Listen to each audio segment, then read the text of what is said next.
I'm Greg here from Greg's Restorations, going over our final product of Dale's 1970 FJ-40 Restomod.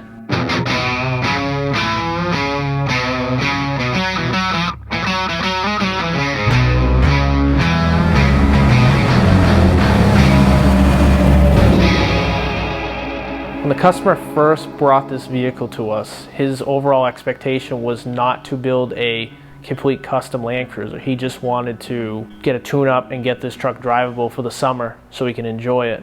But the vehicle needed more work than he intended, so we convinced him to build the truck of his dreams.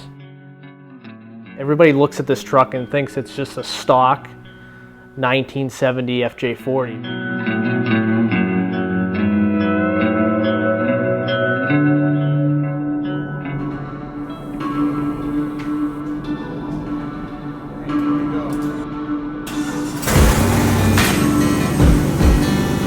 It's been a long time coming and a lot of work to get here. Go ahead for a little drive in the 1970 L33 FJ-40.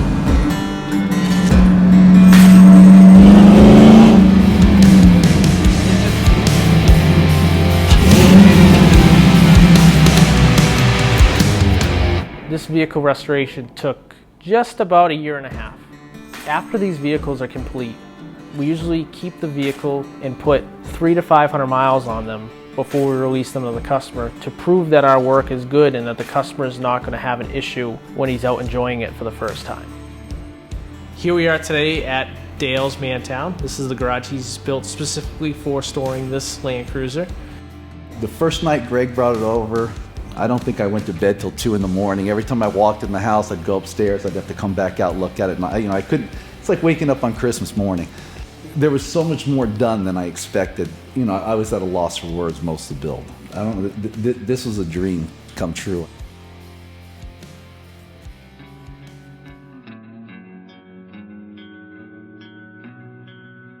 The customer located and purchased this vehicle from Lordsburg, New Mexico. This vehicle was equipped with a 3.9 liter 1F Toyota engine with about 120 horsepower, with a 3-speed column shift transmission.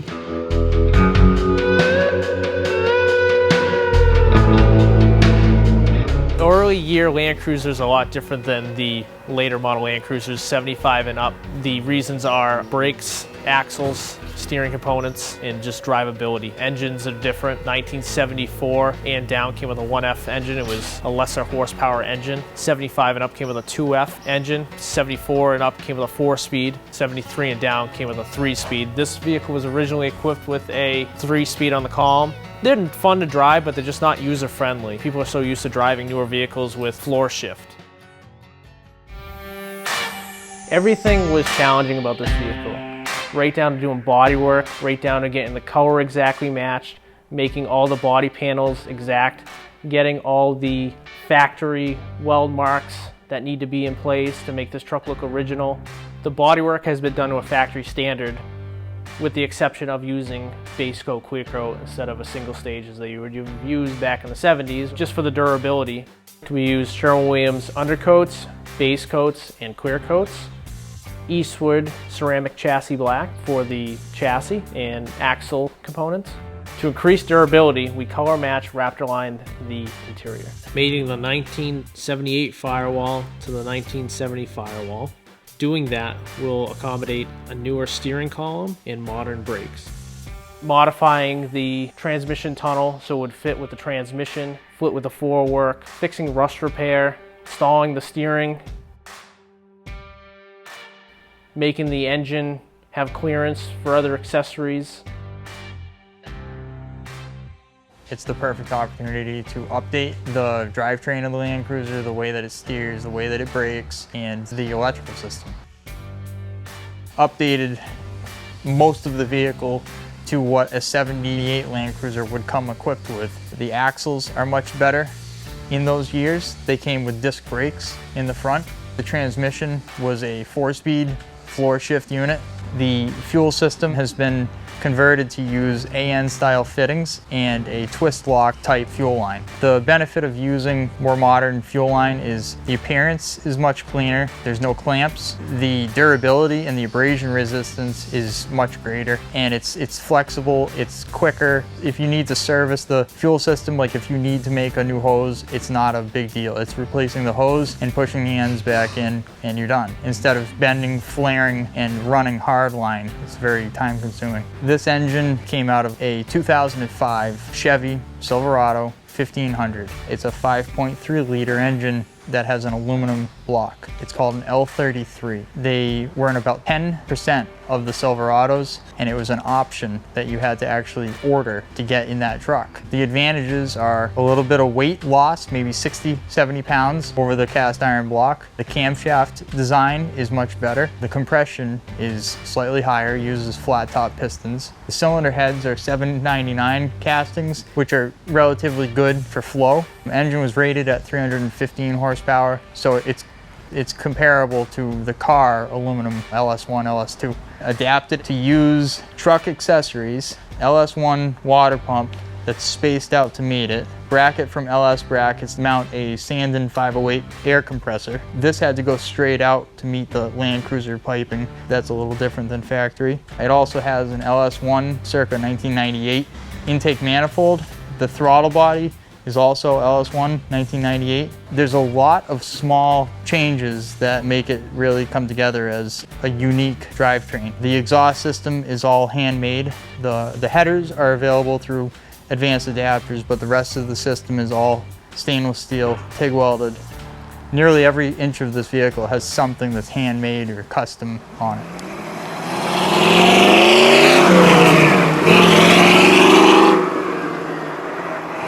To fit this Land Cruiser with these style jump seats, fabricating up some parts for it to work. Originally, this Land Cruiser never came with a factory roll bar. This is an aftermarket roll bar that somebody added in probably 20 years ago. We upgraded the original steel beam headlights to an H4 conversion, which advances the visibility by 50% over the traditional style, with addition to a nice set of KC fog lights. One of the cool benefits of this project was we added a worn 9,000-pound winch to the front, along with a set of worn locking hubs, just as they would as a dealer-installed accessory. We're going to be modifying it for power steering. These trucks were never equipped with power steering. Up into the later years, late 70s and 80s, they came with power steering, but it wasn't a factory option. 1970, they didn't, so we modified it with a 1976 steering column in it. We're going to be installing the Dakota Digital Dash. Going to be installing all the new glass that we had cut for this project. All of the exterior accessories such as the mirrors, hood bumpers, emblems, directionals, marker lights, tail lights are all OEM Toyota. One of my favorite parts of this project was working on the dash and restoring all the factory switches to look brand new, and also installing the upper and lower dash pads for a nice clean look. Another cool part of this project was the customer requested to leave the factory bench seat along with the hidden toolbox under the driver front seat. Usually customers nowadays remove them and put aftermarket seats in. We kept the factory bench. You don't really see it anymore. We debuted this vehicle to the public at World of Wheels 2018 in Boston, Mass. It was a hit. We actually got a few jobs out of it and met a lot of Land Cruiser enthusiasts. And then they actually came out to our spring show, where we also did a small debut with this truck. It just has a huge following now. This truck is just amazing, and everybody loves it. The biggest compliment is the color. Today we're up in the Hardwick area doing a little photo shoot with all the Land Cruisers.